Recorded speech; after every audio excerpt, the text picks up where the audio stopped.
Hello, I'm Dr. Banerjee, and in this video I'm going to be going over how to maneuver through the Environmental Protection Agency EJScreen tool. This is EPA's Environmental Justice Screening and Mapping Tool version 2.0 EnviroMapper. It's a cooperation. Of course, it's powered by ESRI, but it's cooperation by Garmin, USGS, EPA, National, it's NOAA, and other organizations.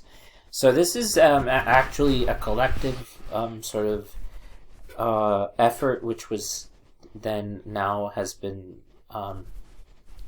has been presented here. So you can do a lot of things with this tool. What I want to start off by, though, is looking at some of the topics that you can be studying.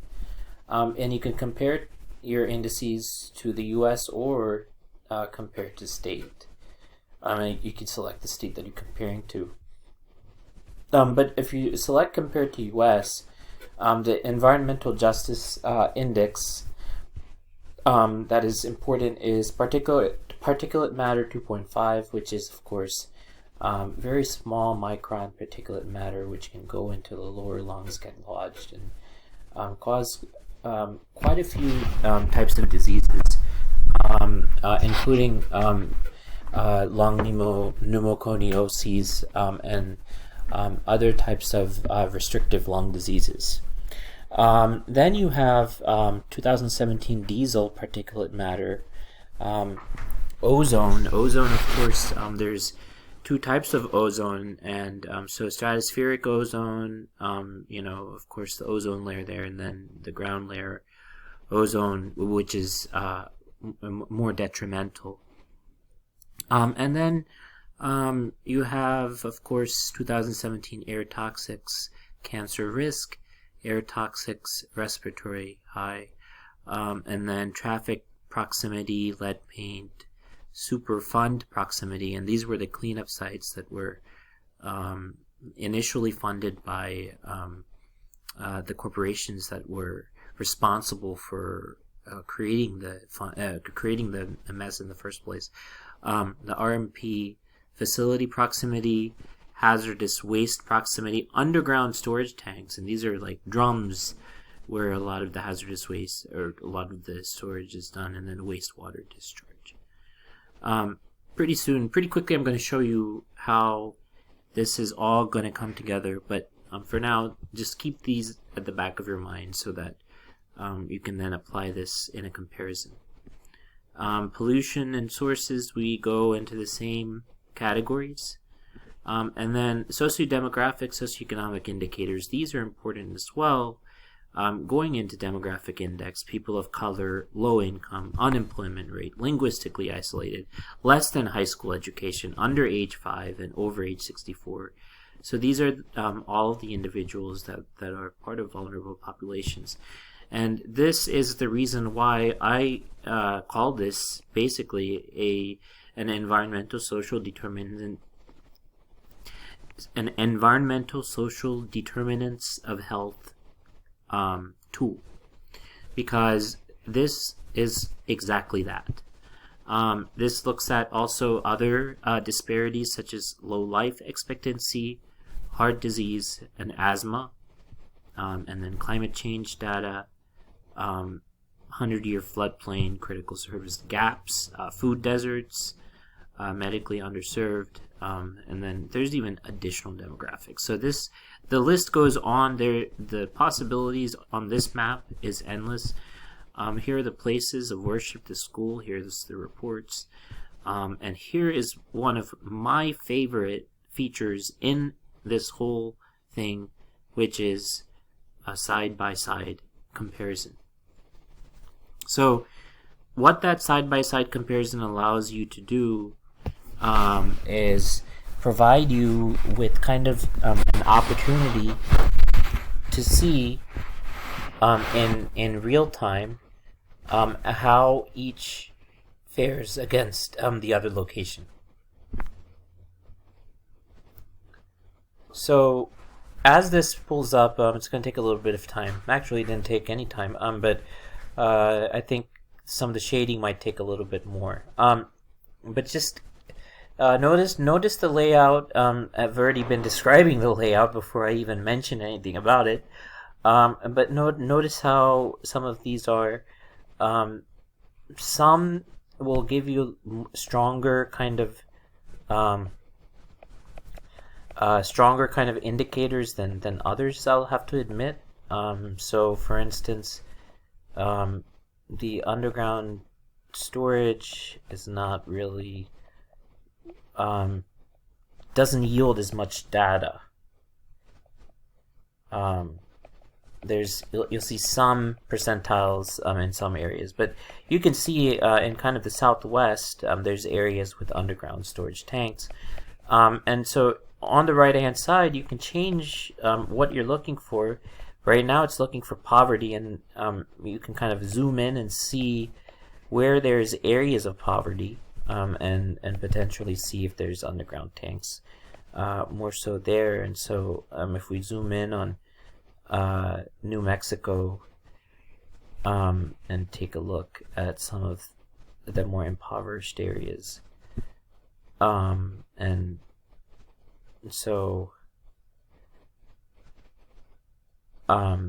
there might be some association there. So just to look, it's interesting to see if there's any associations.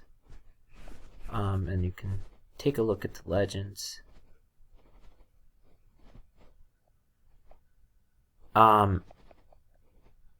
So as you can see, the darker, I just wanted to make sure that this is the case, the darker percentages are actually the percent with low income.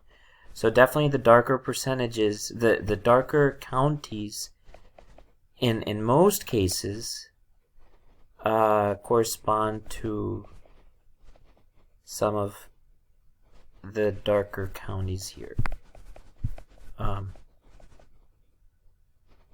And you can actually zoom in. So McKinley County, this is the case. If you look in McKinley County, in both maps, you'll see patterns which are similar.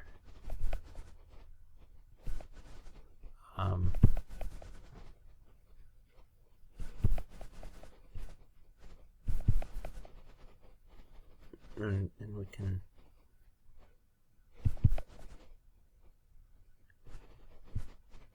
zoom in a little bit more.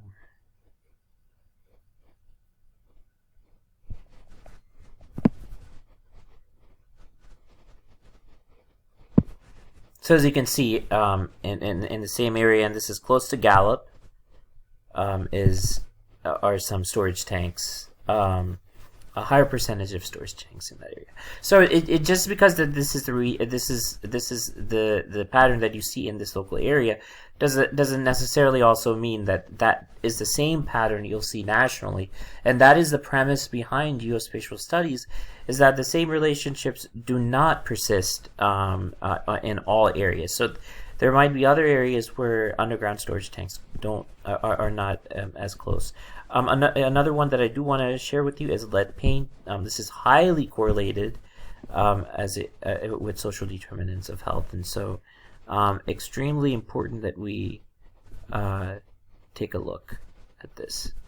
And so definitely in Arizona, if we take a look at the one area with lead paint national percentiles, there's some of these areas where there's higher poverty.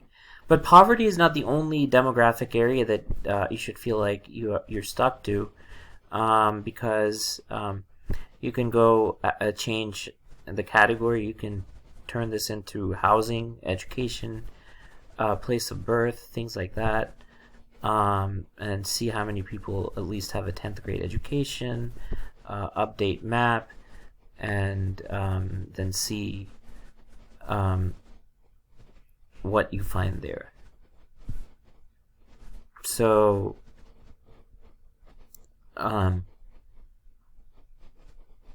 if you have lower rates of education, then that might also correlate to areas where there's lead, because lead actually impacts academic achievement. So see the types of connections that you could start to make if you know information, pre-existing information that you have read in the literature, and then try to create maps.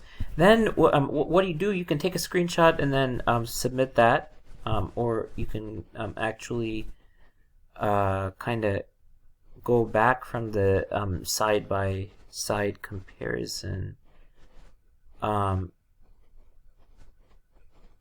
and then go back to the main screen, because that's actually a different tab. And then you can save a session if you would like, and then go from there. Or you can create the map here, or print it, export it as a PDF, and then print it. Or you can actually, if this is allowed, then take a screenshot. So these are the different options of submitting.